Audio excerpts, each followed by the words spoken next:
Bonjour, bonsoir. Ça dépend de l'heure à laquelle vous allez regarder cette vidéo. Que Dieu Tout-Puissant vous bénisse. Aujourd'hui, nous allons parler de l'histoire, de la réalité de cette dame qui est venue à la télé chez Bissot TV. Elle est venue faire quoi à la télé? Pourquoi elle a laissé sa maison pour venir à la télé? Elle est venue faire quoi? Écoutons, regardons l'histoire. Cette femme-ci, celle qui est assise là, et son copain, c'est celui qui est en veste là, en kaki, qui a le cheveu un peu bouclé là, celui qui est un peu quoi, le kaki ou bien le blanc là, celui qui est un peu mince là, le long là, pas le court c'est le journaliste. Elle est venue faire quoi à la télé? Elle a marché, chercher la solution, elle n'a pas eu la solution. Elle a découvert la cause, mais elle n'a pas eu la solution. Elle s'est dit que non, comme j'ai découvert la cause, mais je n'ai pas eu la solution, laisse-moi aller chez Bissot TV. Là-bas, j'aurai la solution. Là-bas, mon problème là va finir. Il faut que j'aille là-bas. Ah, ok, tu es partie? Oui, elle est partie. Arrivant à la télé, qu'est-ce qu'elle dit? Son histoire. Ça commence. Quand elle était encore petite, quand elle était encore dans le banc de l'école primaire, secondaire, elle avait un copain. Elle vivait avec un amant. Elle avait son amant. Comme le jeune qui va à l'école. C'est difficile de voir les jeunes qui sont à l'université, qui est vierge. C'est difficile. C'est très, très difficile.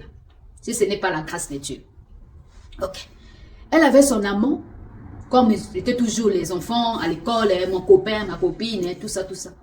À chaque fois, quand ils étaient à deux, son copain lui disait toujours que, hey, tu sais, si tu me refuses, excusez-moi, si toi et moi, on se sépare, il faut savoir que ta vie ne va pas marcher. Tu n'auras pas un autre homme dans ta vie. Toi et moi, ton pied, mon pied, tes yeux, mon œil. C'est ce qu'il disait toujours à sa femme. Il faut savoir que le jour que toi et moi on va se séparer, hein, tu n'auras plus un autre homme. Oh, comment? Tu n'es pas Dieu. Mais comme la femme aussi était trop amoureuse là, elle était toujours... elle riait seulement. Au lieu de briser ça. Quand vous êtes copain, copine, ma soeur, si ton mari dit que toi et moi ne va plus se séparer, il faut qu'on parte faire quelque chose comme ça, ou bien il faut qu'on fasse le pacte, ou bien on boit le sang. Il faut savoir que toi et moi, si on se divorce, il faut savoir que ta vie ne sera pas dit. Il faut lui dire que sans effet au nom de Jésus-Christ. Il faut dire ça, parce que vous êtes encore copain, copine, vous n'êtes même pas mariés. Même si vous êtes mariés, même les mariés, après être mariés, après, ils ont divorcé. Donc la seule personne, c'est Dieu. Donc si on te dit les mots comme ça, même si tu as l'amour trop là, il ne faut pas accepter, refuse cela au nom de Jésus-Christ. Comme la fille, le mari dit qu'il faut savoir que toi et moi, le jour qu'on va se séparer, tu n'auras pas un autre homme. Riez seulement. Ok, continue à rire. Après, l'école est finie, chacun est parti ce soir. L'autre est parti dans... la fille est partie aux provinces. L'homme est resté à la capitale, à Kinshasa. La fille aux provinces là-bas, comme aussi, Dieu ne dort pas, elle a eu un bon homme. Un bon homme pour lui. Qui l'a même doté. Après la dot là, elle vivait maintenant dans la maison de son ami. Elle avait oublié que son copain, son premier copain lui disait que, ah madame, tu sais que le jour qu'on va se séparer, tu n'auras pas un autre. Et comme elle aussi, elle prenait ça à la blague. Elle a oublié ce que l'autre disait. Il commence à vivre avec le premier gars, le premier homme qu'il a marié. Tout, ça ne marche plus. Ça ne marche plus. L'homme commence à lui maltraiter, lui faire des choses qui n'étaient pas bonnes. Jusqu'à ce point, ils ont divorcé. Ça, c'est pour mon homme. Elle continue à vivre comme ça, Elle a eu aussi la chance d'avoir eu deuxième homme. Un bon homme aussi. Quand on dit un bon homme, c'est un bon homme. Ça veut dire qu'il a un peu tout. Il a du nioro, il est beau, il est comme ci, comme ça là. Donc pour elle, elle se disait que j'ai eu mon bon homme. Elle a eu le second one. Le second qu'elle a eu là, l'autre là aussi, est parti de thé. Ils ont continué à vivre. Vivre, la vie ne marche pas, la vie de couple ne marche pas toujours, jusqu'à ils ont séparé. Elle se dit que, oh non, ça là même, ce n'est plus bon. Mon premier homme que j'ai eu, peut-être il était bon, on a commencé bien après le problème. La deuxième aussi vient aussi. C'est la même chose. C'est comment? Qu'est-ce qui se passe? C'est moi ou bien c'est eux? Non, je ne vais plus rester ici. Laisse-moi retourner à la capitale. Hein? Aller chercher Dieu. Alléluia. Laisse-moi aller chercher Dieu. Parce que là, ma vie, là, ce n'est plus ça. Il faut que j'aille chercher Dieu. Elle est revenue à la capitale. À la capitale, là, chercher Dieu dans les prières, jeûnes et prières, monter à Manguinguengue, faire des jeûnes de 40 jours, va dans les églises là, l'église là fait les conférences, elle est là. L'autre là-bas fait comme ça, elle est là. Et comme ça, elle est là. Elle est partout. Elle a vraiment donné sa vie en Jésus-Christ. Elle a d'abord laissé tout. C'est ça, ma soeur, mon frère. Toi et moi, quand on voit que ça ne marche pas dans notre vie, quand on voit qu'il y a quelque chose qui ne va pas dans notre vie, cherchons la face de Dieu. Parce que le Seigneur Dieu, obligatoire, il va nous montrer le pourquoi. Pour que nous puissions savoir que faire après. Alléluia. Seigneur, aide-nous à avoir cette vie de prière. Aide-nous, Seigneur, d'avoir cette vie de prière et jeûne. Pour comprendre notre vie. Parce que c'est difficile. Et continue à chercher. Continue à chercher. Continue à chercher. Prière et jeûne. Ça commence maintenant à venir dans les rêves. Dieu commence à la montrer dans les rêves. Dieu la montre souvent. L'ancien, quand ils étaient encore à l'école. À l'école là-bas. Donc les rêves qu'elle fait maintenant, c'est les rêves de l'école. Avant, elle ne faisait pas ça. Les rêves de l'école. Quand elle rêve, elle n'a pas expliqué à l'homme de Dieu. L'homme de Dieu dit que, ah, oui, c'est quelque chose qui peut-être dans ce qui se passe dans ta vie là, ça a un lien avec l'école. Souviens-toi, à l'école, tu n'avais pas fait quelque chose ou bien comment. Elle regarde, elle cherche. Ah! Je me souviens, François. Ah, François, mon premier gars. Oh, oui. Pour cela que je rêve l'école. J'étais encore au compte de l'école avec la tenue de l'école là. François. Ah. Je me souviens, pasteur. Oui, quand on était encore les enfants, quand on partait encore à l'école, on était même déjà au lycée, je sortais avec un homme là, il s'appelle François. Mais cet homme-là, quand on était ensemble, souvent, il me disait que le jour qu'on va se séparer, je n'aurai pas un autre homme qui va me marier, ma vie ne sera pas le même.